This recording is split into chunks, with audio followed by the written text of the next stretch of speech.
Daniel chapter 1. During the third year of King Jehoiakim's reign in Judah, King Nebuchadnezzar of Babylon came to Jerusalem and besieged it. The Lord gave him victory over King Jehoiakim of Judah and permitted him to take some of the sacred objects from the temple of God. So Nebuchadnezzar took them back to the land of Babylonia and placed them in the treasure house of his God. Then the king ordered Ashpenaz, his chief of staff, to bring to the palace some of the young men of Judah's royal family and other noble families who had been brought to Babylon as captives. Select only strong, healthy, and good-looking young men, he said. Make sure they are well-versed in every branch of learning, are gifted with knowledge and good judgment, and are suited to serve in the royal palace. Train these young men in the language and literature of Babylon. The king assigned them a daily ration of food and wine from his own kitchens. They were to be trained for 3 years, and then they would enter the royal service. Daniel, Hananiah, Mishael, and Azariah were 4 of the young men chosen, all from the tribe of Judah. The chief of staff renamed them with these Babylonian names. Daniel was called Belteshazzar, Hananiah was called Shadrach, Mishael was called Meshach, Azariah was called Abednego. But Daniel was determined not to defile himself by eating the food and wine given to them by the king. He asked the chief of staff for permission not to eat these unacceptable foods. Now God had given the chief of staff both respect and affection for Daniel. But he responded, "I'm afraid of my lord the king, who has ordered that you eat this food and wine. If you became pale and thin compared to the other youths of your age, I'm afraid the king will have me beheaded." Daniel spoke with the attendant who had been appointed by the chief of staff to look after Daniel, Hananiah, Mishael, and Azariah. "Please test us for 10 days on a diet of vegetables and water," Daniel said. "At the end of the 10 days, see how we look compared to the other young men who are eating the king's food. Then make your decision in the light of what you see." The attendant agreed to Daniel's suggestion and tested them for 10 days. At the end of the 10 days, Daniel and his 3 friends looked healthier and better nourished than the young men who had been eating the food assigned by the king. So after that, the attendant fed them only vegetables instead of the food and wine provided for the others. God gave these 4 young men an unusual aptitude for understanding every aspect of literature and wisdom, and God gave Daniel the special ability to interpret the meanings of visions and dreams. When the training period ordered by the king was completed, the chief of staff brought all the young men to King Nebuchadnezzar. The king talked with them, and no one impressed him as much as Daniel, Hananiah, Mishael, and Azariah, so they entered the royal service. Whenever the king consulted them in any matter requiring wisdom and balanced judgment, he found them 10 times more capable than any of the magicians and enchanters in his entire kingdom. Daniel remained in the royal service until the first year of the reign of King Cyrus. Daniel chapter 2. One night during the second year of his reign, Nebuchadnezzar had such disturbing dreams that he couldn't sleep. He called in his magicians, enchanters, sorcerers, and astrologers, and he demanded that they tell him what he had dreamed. As they stood before the king, he said, "I have had a dream that deeply troubles me, and I must know what it means." Then the astrologers answered the king in Aramaic, "Long live the king, tell us the dream, and we will tell you what it means." But the king said to the astrologers, "I'm serious about this. If you don't tell me what my dream was and what it means, you will be torn limb from limb, and your house will be turned into heaps of rubble. But if you tell me what I dreamed and what the dream means, I will give you many wonderful gifts and honors. Just tell me the dream and what it means." They said again, "Please, Your Majesty, tell us your dream, and we will tell you what it means." The king replied, "I know what you're doing. You're stalling for time because you know I am serious when I say, if you don't tell me the dream, you're doomed. So you have conspired to tell me lies, hoping I will change my mind. But tell me the dream, and then I'll know that you can tell me what it means." The astrologers replied to the king, "No one on earth can tell the king his dream, and no king, however great and powerful, has ever asked such a thing of any magician, enchanter, or astrologer. The king's demand is impossible. No one except the gods can tell you your dream, and they do not live here among people." The king was furious when he heard this, and he ordered that all the wise men of Babylon be executed. And because of the king's decree, men were sent to find and kill Daniel and his friends. When Arioch, the commander of the king's guard, came to kill them, Daniel handled the situation with wisdom and discretion. He asked Arioch, "Why has the king issued such a harsh decree?" So Arioch told him all that had happened. Daniel went at once to see the king and requested more time to tell the king what the dream meant. Then Daniel went home and told his friends Ananiah, Mishael, and Azariah what had happened. He urged them to ask God of heaven to show them his mercy by telling them the secret, so they would not be executed along with the other wise men of Babylon. That night the secret was revealed to Daniel in a vision. Then Daniel praised the God of heaven. He said, "Praise the name of God forever and ever, for he has all wisdom and power. He controls the course of world's events. He removes kings and sets up other kings. He gives wisdom to the wise and knowledge to the scholars. He reveals deep and mysterious things and knows what lies hidden in darkness, though he is surrounded by light. I thank and praise you, God of my ancestors, for you have given me wisdom and strength. You have told me what we asked of you and revealed unto us what the king demanded." Then Daniel went in to see Arioch, whom the king had ordered to execute the wise men of Babylon. Daniel said to him, "Don't kill the wise men. Take me to the king, and I will tell him the meaning of his dream." Arioch quickly took Daniel to the king and said, "I have found one of the captives from Judah who will tell the king the meaning of his dream." The king said to Daniel, also known as Belteshazzar, "Is this true? Can you tell me what my dream was and what it means?" Daniel replied, "There are no wise men, enchanters, magicians, or fortune tellers who can reveal the king's secret. But there is a God in heaven who reveals secrets, and he has shown King Nebuchadnezzar what will happen in the future. Now I will tell you your dream and the visions you saw as you lay on your bed. While your majesty was sleeping, you dreamed about coming events. He who reveals the secrets has shown you what is going to happen. And it is not because I am wiser than anyone else that I know the secret of your dream, but because God wants you to understand what was in your heart. In your vision, your majesty, you saw standing before you a huge, shining statue of a man. It was a frightening sight. The head of the statue was made of fine gold. Its chest and arms were silver. Its belly and thighs were bronze. Its legs were iron, and its feet were a combination of iron and baked clay. As you watched, a rock was cut from a mountain, but not by human hands. It struck the feet of iron and clay, smashing them to bits. The whole statue was crushed into small pieces of iron, clay, bronze, silver, and gold. Then the wind blew them away without a trace, like chaff on a threshing floor. But the rock that knocked the statue down became a great mountain that covered the whole earth. That was the dream. Now we will tell the king what it means.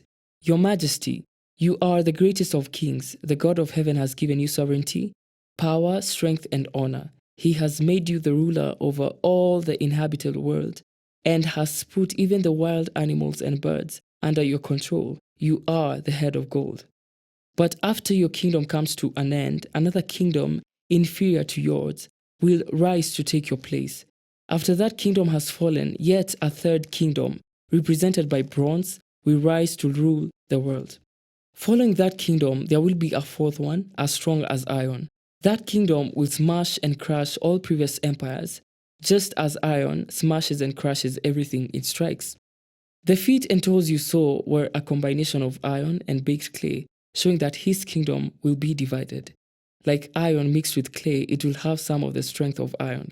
But while some parts of it will be as strong as iron, other parts will be as weak as clay. This mixture of iron and clay also shows that these kingdoms will try to strengthen themselves by forming alliances with each other through intermarriage. But they will not hold together, just as iron and clay do not mix. During the reigns of those kings, the God of heaven will set up a kingdom that will never be destroyed or conquered. It will crush all these kingdoms into nothingness, and it will stand forever. That is the meaning of the rock cut from the mountain, though not by human hands, that crushed to pieces the statue of iron, bronze, clay, silver, and gold. The great God was showing the king what will happen in the future. The dream is true and its meaning is certain. Then King Nebuchadnezzar threw himself down before Daniel and worshipped him. and he commanded his people to offer sacrifices and burn sweet incense before him. The king said to Daniel, "Truly your God is the greatest of gods, the Lord over kings, a revealer of mysteries, for you have been able to reveal this secret." Then the king appointed Daniel to a high position and gave him many valuable gifts. He made Daniel ruler over the whole province of Babylon, as well as chief over all his wise men. At Daniel's request, the king appointed Shadrach, Meshach, and Abednego to be in charge of all the affairs of the province of Babylon, while Daniel remained in the king's court. Daniel chapter 3. King Nebuchadnezzar made a gold statue 90 feet tall and 9 feet wide, and set it up on the plain of Dura in the province of Babylon. Then he sent messages to the high officers, officials, governors, advisors, treasurers, judges, magistrates, and all the provincial officials to come to the dedication of the statue he had set up. So all these officials came and stood before the statue King Nebuchadnezzar had set up.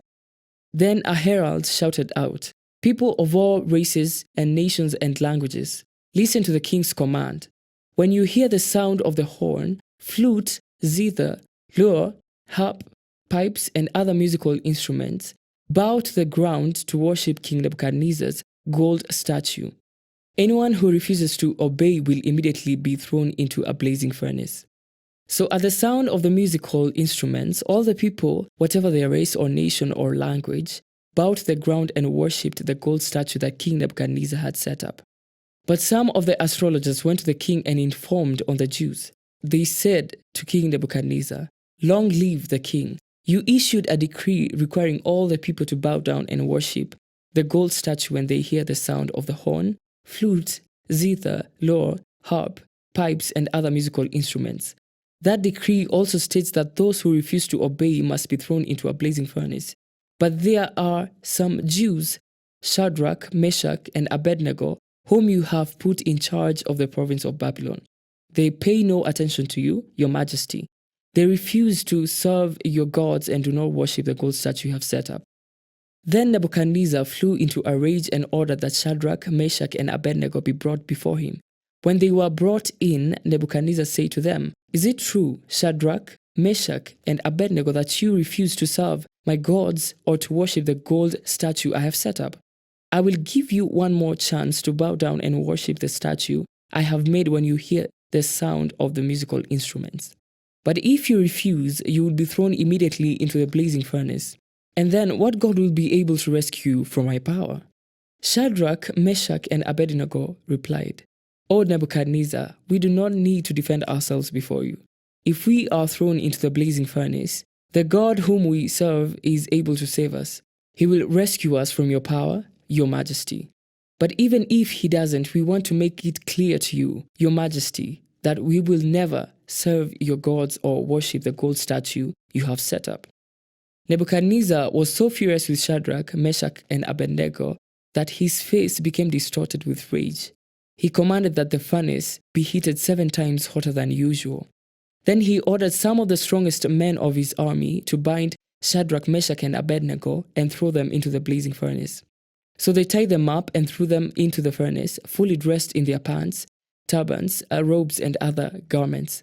And because the king, in his anger, had demanded such a hot fire in the furnace, the flames killed the soldiers as they drew the 3 men in.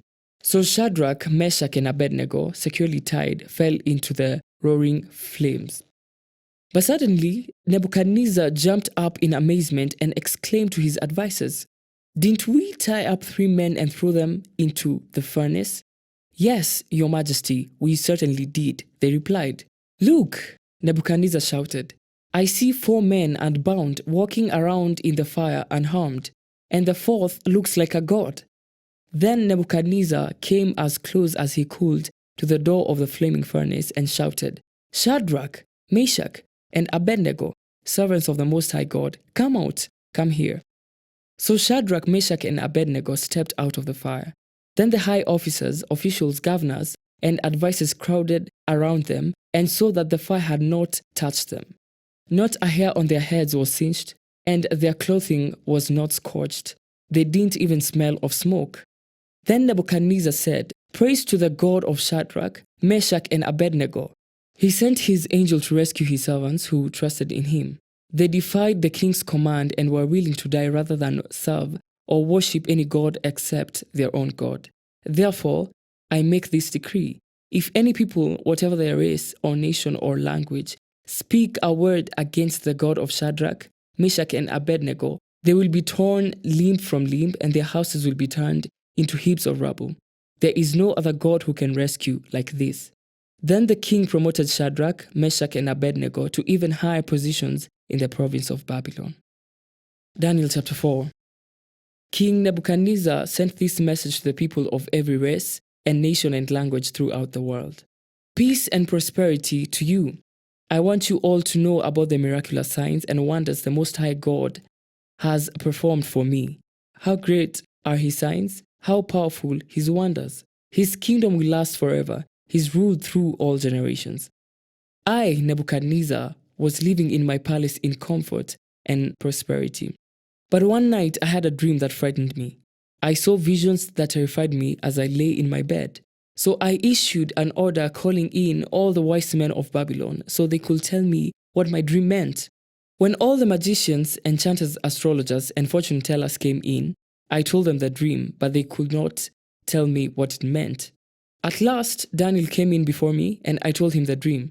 He was named Belteshazzar after my God, and the spirit of the holy gods is in him. I said to him, Belteshazzar, chief of the magicians, I know that the spirit of the holy gods is in you, and that no mystery is too great for you to solve. Now tell me what my dream means. While I was lying in my bed, this is what I dreamed. I saw a large tree in the middle of the earth. The tree grew very tall and strong, reaching high into the heavens for all the world to see. It had fresh green leaves, and it was loaded with fruit for all to eat. Wild animals lived in its shade, and birds nested in its branches. All the world was fed from this tree. Then as I lay there dreaming, I saw a messenger, a holy one, coming down from heaven. The messenger shouted, Cut down the tree and lop off its branches, shake off its leaves and scatter its fruit. Chase the wild animals from its shade and the birds from its branches, but leave the stump and the roots in the ground, bound with a band of iron and bronze and surrounded by tender grass. Now let him be drenched with the dew of heaven, and let him leave the wild animals among the plants of the field. For 7 periods of time, let him have the mind of a wild animal instead of the mind of a human. For this has been decreed by the messengers. It is commanded by the holy ones, so that everyone may know that the Most High rules over the kingdoms of the world. He gives them to anyone he chooses, even to the lowliest of people. Belteshazzar, that was a dream that I, King Nebuchadnezzar, had. Now tell me what it means, for none of the wise men of my kingdom can do so. But you can tell me because the spirit of the holy gods is in you. Upon hearing this, Daniel, also known as Belteshazzar, was overcome, for a time frightened by the meaning of the dream. Then the king said to him, Belteshazzar, don't be alarmed by the dream and what it means. Belteshazzar replied, I wish the events foreshadowed in this dream would happen to your enemies, my lord, and not to you. The tree you saw was growing very tall and strong, reaching high into heavens for all the world to see. It had fresh green leaves and was loaded with fruit for all to eat. Wild animals lived in its shade, and birds nested in its branches. That tree, your majesty, is you. For you have grown strong and great. Your greatness reaches up to heaven, and your rule to the ends of the earth. Then you saw a messenger, a holy one, coming down from the heaven and saying, Cut down the tree and destroy it, but leave the stump and the roots in the ground, bound with a band of iron and bronze and surrounded by the tender grass. Let him be drenched with the dew of heaven. Let him live with the animals of the field for 7 periods of time. This is what the dream means, your majesty, and what the Most High has declared will happen to my lord the king. You will be driven from human society, and you will live in the fields with the wild animals. You will eat grass like a cow, and you will be drenched with the dew of heaven. 7 periods of time will pass while you live this way, until you learn that the Most High rules over the kingdoms of the world and gives them to anyone he chooses. But the stump and the roots of the tree were left in the ground. This means that you will receive your kingdom back again when you have learned that heaven rules. King Nebuchadnezzar, please accept my advice. Stop sinning and do what is right. Break from your wicked past and be merciful to the poor. Perhaps then you will continue to prosper. But all these things did happen to King Nebuchadnezzar. 12 months later, he was taking a walk on the flat roof of the royal palace in Babylon. As he looked out across the city, he said, "Look at this great city of Babylon. By my own mighty power, I have built this beautiful city as my royal residence to display my majestic splendor." While these words were still in his mouth, a voice called down from heaven, "O King Nebuchadnezzar, this message is for you. You are no longer ruler of this kingdom. You will be driven from human society. You will live in the fields with the wild animals, and you will eat grass like a cow. 7 periods of time will pass while you live this way, until you learn that the Most High rules over the kingdoms of the world and gives them to anyone he chooses." That same hour, the judgment was fulfilled, and Nebuchadnezzar was driven from human society. He ate grass like a cow, and he was drenched with the dew of heaven. He lived this way until his hair was as long as eagles' feathers, and his nails were like birds' claws. After this time had passed, I, Nebuchadnezzar, looked up to heaven. My sanity returned, and I praised and worshipped the Most High and honored the one who lives forever. His rule is everlasting, and his kingdom is eternal. All the people of the earth are nothing compared to him. He does as he pleases among the angels of heaven and among the people of the earth. No one can stop him or say to him, "What do you mean by doing these things?" When my sanity returned to me, so did my honor and glory and kingdom. My advisors and nobles sought me out, and I was restored as head of my kingdom with even greater honor than before. Now I, Nebuchadnezzar, praise and glorify and honor the King of heaven. All his acts are just and true, and he is able to humble the proud. Daniel chapter 5.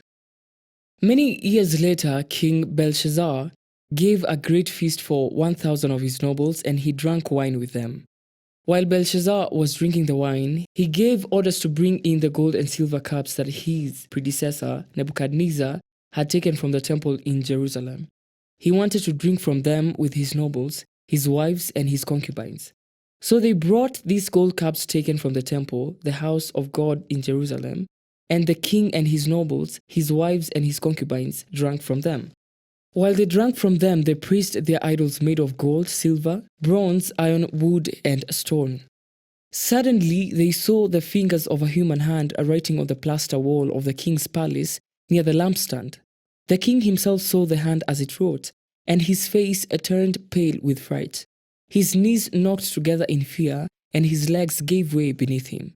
The king shouted for the enchanters, astrologers, and fortune tellers to be brought before him. He said to these wise men of Babylon, "Whoever can read this writing and tell me what it means will be dressed in purple robes of royal honor and will have a gold chain placed around his neck. He will become the third highest ruler in the kingdom." But when all the king's wise men had come in, none of them could read the writing or tell him what it meant. So the king grew even more alarmed, and his face turned pale. His nobles too were shaken. But when the queen mother heard what was happening, she hurried to the banquet hall. She said to Belshazzar, "Long live the king, don't be pale and frightened.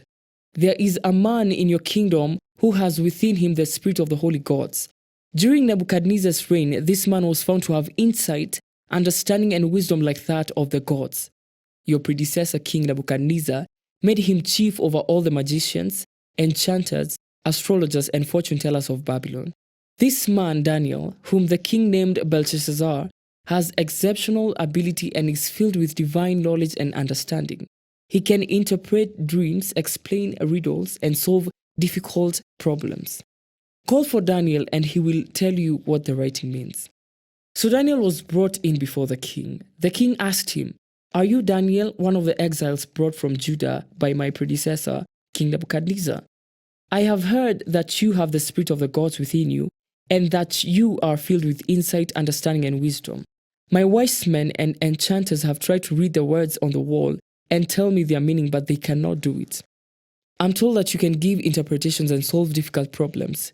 If you can read these words and tell me their meaning, you will be clothed in purple robes of royal honor, and you will have a gold chain placed around your neck.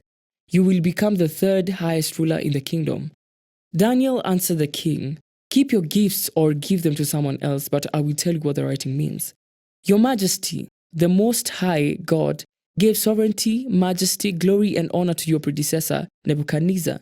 He made him so great that people of all races and nations and languages trembled before him in fear. He killed those he wanted to kill and spared those he wanted to spare. He honored those he wanted to honor and disgraced those he wanted to disgrace. But when his heart and mind were puffed up with arrogance, he was brought down from his royal throne and stripped of his glory. He was driven from human society. He was given the mind of a wild animal, and he lived among the wild donkeys. He ate grass like a cow, and he was drenched with the dew of heaven, until he learned that the Most High God rules over the kingdoms of the world and appoints anyone he desires to rule over them. You are his successor, O Belshazzar, and you knew all this, yet you have not humbled yourself. For you have proudly defied the Lord of heaven and have had these cups from his temple brought before you. You and your nobles and your wives and concubines have been drinking wine from them while praising gods of silver, gold, bronze, iron, wood, and stone, gods that neither see nor hear nor know anything at all. But you have not honored the God who gives you the breath of life and controls your destiny. So God has sent this hand to write this message. This is the message that was written. Mene, Mene, Tekel, and Persin. This is what these words mean. Mene means unnumbered. God has numbered the days of your reign and has brought it to an end. Tekel means weighed. You have been weighed on the balances and have not measured up. Persin means divided. Your kingdom has been divided and given to the Medes and Persians. Then at Belshazzar's command, Daniel was dressed in purple robes, a gold chain was hung around his neck, and he was proclaimed the third highest ruler in the kingdom. That very night, Belshazzar, the Babylonian king, was killed, and Darius, the Mede, took over the kingdom at the age of 62. Daniel chapter 6. Darius, the Mede, decided to divide the kingdom into 120 provinces, and he appointed a high officer to rule over each province. The king also chose Daniel and two brothers as administrators to supervise the high officers and protect the king's interests. Daniel soon proved himself more capable than all the other administrators and high officers. Because of Daniel's great ability, the king made plans to place him over the entire empire. Then the other administrators and high officers began searching for some fault in the way Daniel was handling government affairs, but they couldn't find anything to criticize or condemn. He was faithful, always responsible, and completely trustworthy. So they concluded our only chance of finding grounds for accusing Daniel will be in connection with the rules of his religion. So the administrators and high officers went to the king and said, "Long live King Darius. We are all in agreement, we administrators, officials, high officers, advisors, and governors, that the king should make a law that will be strictly enforced. Give orders that for the next 30 days, any person who prays to anyone, divine or human except to you, your majesty, will be thrown into the den of lions. And now, your majesty, issue and sign this law so it cannot be changed, an official law of the Medes and Persians that cannot be revoked." So King Darius signed the law. But when Daniel learned that the law had been signed, he went home and knelt down as usual in his upstairs room with its windows open toward Jerusalem. He prayed 3 times a day, just as he had always done, giving thanks to his God. Then the officials went together to Daniel's house and found him praying and asking for God's help. So they went straight to the king and reminded him about his law. "Did you not sign a law that for the next 30 days, any person who prays to anyone, divine or human, except to you, your majesty, will be thrown into the den of lions?" "Yes," the king replied. "That decision stands. It is an official law of the Medes and Persians that cannot be revoked." Then they told the king, "That man Daniel, one of the captives from Judah, is ignoring you and your law. He still prays to his God 3 times a day." Hearing this, the king was deeply troubled and he tried to think of a way to save Daniel. He spent the rest of the day looking for a way to get Daniel out of his predicament. In the evening, the men went together to the king and said, "Your Majesty, you know that according to the law of the Medes and Persians, no law that the king signs can be changed. So at last the king gave orders for Daniel to be arrested and thrown into the den of lions. The king said to him, "May your God, whom you serve so faithfully, rescue you." A stone was brought and placed over the mouth of the den. The king sealed the stone with his royal seal and the seals of his nobles, so that no one could rescue Daniel. Then the king returned to his palace and spent the night fasting. He refused his usual entertainment and couldn't sleep at all that night. Very early the next morning, the king got up and hurried out to the lion's den. When he got there, he called out in anguish, "Daniel, servant of the living God, was your God, whom you serve so faithfully, able to rescue you from the lions?" Daniel answered, "Long live the king. My God sent his angel to shut the lions' mouths, so that they will not hurt me, for I have been found innocent in his sight, and I have not wronged you, your majesty." The king was overjoyed and ordered that Daniel be lifted from the den. Not a scratch was found on him, for he had trusted in his God. Then the king gave orders to arrest the men who had maliciously accused Daniel. He had them thrown into the lion's den, along with their wives and children. The lions slept on them and tore them apart before they even hit the floor of the den. Then King Darius sent this message to the people of every race and nation and language throughout the world. "Peace and prosperity be to you. I decree that everyone throughout my kingdom should tremble with fear before the God of Daniel. For he is a living God, and he will endure forever. His kingdom will never be destroyed, and his rule will never end. He rescues and saves his people. He performs miraculous signs and wonders into the heavens and on earth. He has rescued Daniel from the power of the lions." So Daniel prospered during the reign of Darius and the reign of Cyrus the Persian.